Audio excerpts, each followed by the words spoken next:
Welcome to part 2। Okay, तो first part में हमने चाम बनाया थे। अभी हम उसके ही ब्रेसलेट बनाने वाले हैं। Let's go. આપણા કલર જ અલગ છે। વેટ કા એવું કરી સકી ત્રણ નાખી બે સેમ કલર ને એ વચ્ચે એક કલર કરે જેમ કે this is a thread, we will going to put blue over here and two pinks over here.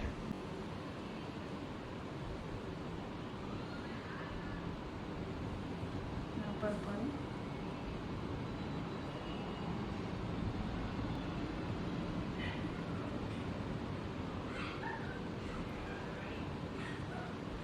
Now blue star पची पर गाइस दिस वी मेड, ये हमने बनाया ब्रेसलेट दोनों का, क्योंकि हमारे पास चार्म्स बच गए थे तो So, हमने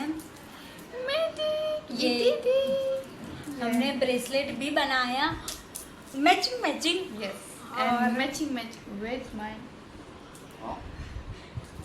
Oh और ये फोन चार्म भी, तो मेरा पूरा मैचिंग हो गया। yes, a matching set. Yes Yeah. ये और ये आपको कॉम्बिनेशन कैसा लगा वो Comment हमें में कहना। बताओ। यस, और ये हमने लिया था DIY में से, मिस्टर DIY। तो अगर आपको चाहिए तो आप ले सकते हो, बहुत अफोर्डेबल Price में में है। है। हाँ, तो आप भी ट्राई कर सकते हो, और अगर आपने ट्राई किया तो please let me know in the comment section. और thank you. Thank you for watching both the parts. Yes. Bye. If you missed one first part, then go and watch that. Bye.